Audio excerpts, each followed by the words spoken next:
Saya sempat berpikir begini tadi, kalau sekalian dibikin kekhususan, bisa enggak misalkan di DKJ itu termasuk juga kekhususan menjadi ibu kota legislasi.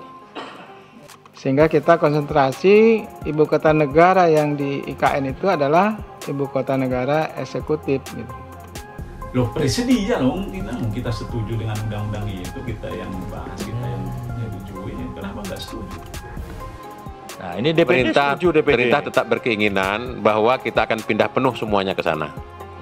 Memang konsepnya bertahap izin ini. Anggota Dewan Perwakilan Rakyat ragu ikut pindah ke Ibu Kota Negara Nusantara. Di tengah ngebutnya pembangunan dan pembahasan Undang-Undang IKN, Badan Legislasi atau Balik DPR RI justru mengusulkan Jakarta jadi Ibu Kota Legislasi atau Parlemen. Emang boleh DPR nggak ikut pindah ke IKN?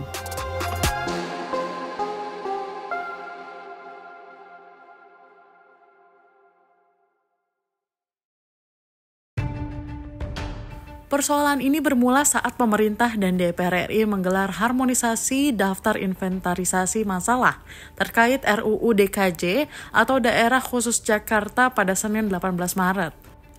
Wakil Ketua Balik Ahmad Baidowi dari fraksi P3 secara tidak langsung menolak jika DPR ikut pindah ke IKN.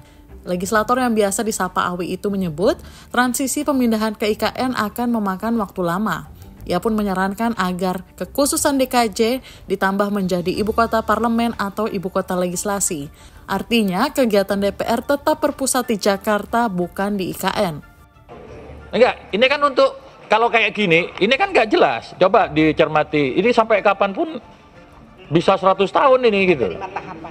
Itu karena usulan legislatif itu. Kemarin kan sempat didiskusikan juga muncul. Gitu. Karena kan di sini tidak ada batas waktu, sekalian aja untuk legislatifnya di DKJ. Sebenarnya usulan ini sudah terlebih dulu terucap dari anggota Balik DPR fraksi PKS Hermanto dalam rapat panja RUU DKJ Jumat 15 Maret. Menurutnya Jakarta bisa menjadi ibu kota legislatif. Ia bahkan mengusulkan agar ibu kota negara dibagi ke 3 wilayah, yakni rumpun eksekutif, legislatif, dan yudikatif. Karena bangunan DPR di sini ini lebih megah, lebih mewah dibandingkan dengan bangunan legislatif di negara yang pernah kita kunjungi gitu. Sehingga kita konsentrasi ibu kota negara yang di IKN itu adalah ibu kota negara eksekutif gitu. Nah, jadi saya lebih melihat bahwa kekhususan Jakarta itu terletak pada soal legislatifnya. Awi menampik usulan ini muncul karena para anggota Dewan enggan pindah ke IKN. Menurutnya usulan ini semata untuk menjaga aspek kesinambungan dan kesejarahan Jakarta sebagai ibu kota. Sementara Hermanto menilai dari segi fasilitas, gedung DPR di Jakarta sudah sangat memadai dan syarat akan nilai sejarah. Karena di sini ada perkantoran DPR, ada perkantoran DPD RI, ada perkantoran MPR. Nah, bangunannya pun juga ya menurut saya udah sangat memadai, ya.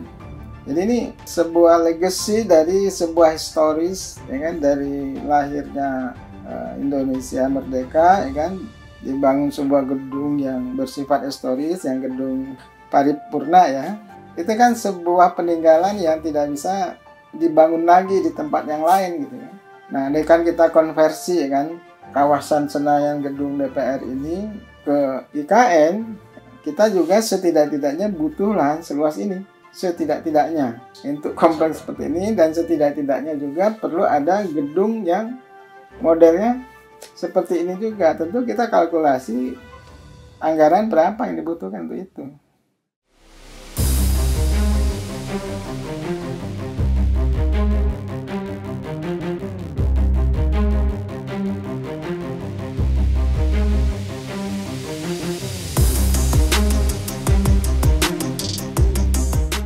Tanggapan berbeda datang dari anggota Balik dari fraksi Golkar, Zulfikar Arse. Menurutnya, pemisahan pusat pemerintahan eksekutif dan legislatif seperti di Afrika Selatan tidak serta-merta bisa diterapkan di Indonesia. Di mana itu menjadi ibu kota negara, ya semua kantor eksekutif, legislatif, yudikatif ya di ibu kota negara tersebut, ya. ada negara di dunia ini yang punya ibu kota itu 3 ya. Afrika Selatan, legislatif sendiri di mana gitu, yudikatif di mana, lalu administratif di mana gitu. Tapi itu kan ada konteksnya, karena waktu itu ada kejadian Persatuan Afrika Selatan. Dan tidak ada kita punya sejarah seperti itu. Kalau mau pindah ibu kota negara dan sudah ada di sana disiapkannya, ya semuanya ke sana pusat pemerintahan itu. Menurut saya sih tidak setuju ya. Ya pusat pemerintahan itu ya satu tempat, satu lokasi, ya eksekutif, ya yudikatif, ya legislatif, dan perencanaannya IKN itu ya untuk semua itu di sana, bahkan tidak hanya itu, bahkan untuk kedubes ya, konsulat semua ya. Persis seperti yang ada sekarang ini di Jakarta, benar-benar pusat pemerintahan semua cabang kekuasaan gitu ya. Misalnya dipindah ke sana bersedia Pak? Loh, bersedia loh, kita setuju dengan undang-undang itu, kita yang bahas, kita yang menyetujui, kenapa nggak setuju? Namun pakar otonomi daerah Johermansyah Johan berpendapat bahwa wacana pembagian ibu kota negara menjadi 3 cabang kekuasaan memungkinkan untuk diterapkan di Indonesia yang penduduknya banyak dan wilayahnya luas. Itu ada sejarahnya tuh juga, Afrika Selatan, apa dia harus membagi seperti itu. Nah, kemudian juga kalau kita lihat dari alasan yang lain untuk Indonesia, konteksnya alasan geografis Indonesia yang luas kan. Nah, jadi dari segi alasan geografis yang luas, menarik juga bahwa untuk cabang eksekutif kan udah di Pulau Kalimantan. Jadi kita perlulah cabang legislatif punya ibu kota sendiri, dan cabang yudikatif juga bisa kalau mau. Lalu ada alasan yang juga penting nih, kalau misalnya ditaruh legislatifnya di Jakarta, itu kehadiran legislatif di Jakarta ini, DPR, DPD, ya akan lebih dekat dengan rakyat, karena politisi itu kerjanya adalah kerja dengan orang banyak. Jadi kritisnya itu lebih kepada akan biaya akan besar, akan menelan biaya yang cukup besar, tapi kan dalam konteks meeting-meeting antara eksekutif dan legislatif secara formal. Keengganan DPR untuk hijrah ke IKN menyulut respons dari berbagai pihak, tak terkecuali pemerintah. Pemerintah diwakili Sekjen Kemendagri Suhajardiantoro mengatakan, pemerintah ingin agar keseluruhan proses penyelenggaraan negara berada di IKN Nusantara, yang artinya mau tidak mau DPR tetap harus ikut pindah ke IKN. Tentunya dengan tetap menghormati pendapat kawan-kawan, namun izinkan pemerintah berbeda pendapat dalam hal ini. Kalau menurut pemerintah, jangan biarkan kami saja di sana. Kita tetap harus bersama, pimpinan. Dalam konteks negara kesatuan, ini pimpinan.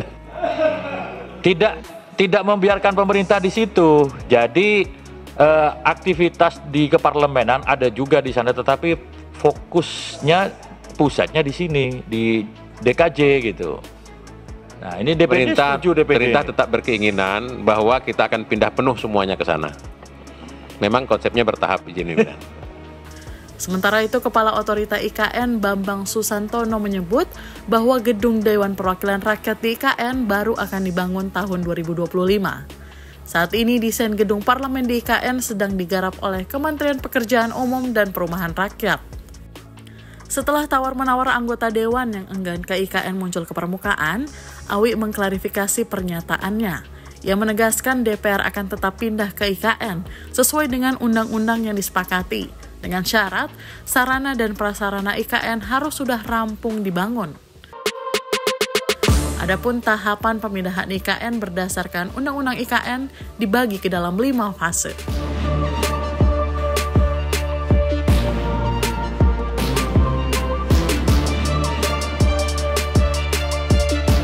Pemindahan aparatur sipil negara ke IKN akan dilakukan secara bertahap, yang dimulai oleh kloter pertama antara Juli hingga Agustus 2024. Tak segampang itu. Pengamat menilai pemindahan kementerian atau lembaga negara ke IKN tidak akan berjalan mulus sebab akan banyak hal yang mesti dipersiapkan. Tak hanya soal kesiapan bangunan dan sarana prasarana, tapi juga soal kesediaan pegawai. Hingga kini, sebagian ASN pun masih ragu untuk pindah ke IKN. Gini, kalau secara kebijakan sih kan gampang ya. Ada peraturannya, undang-undang dan turunannya, lalu dilakukan kebijakan. Yang menjadi krusial adalah prosesnya.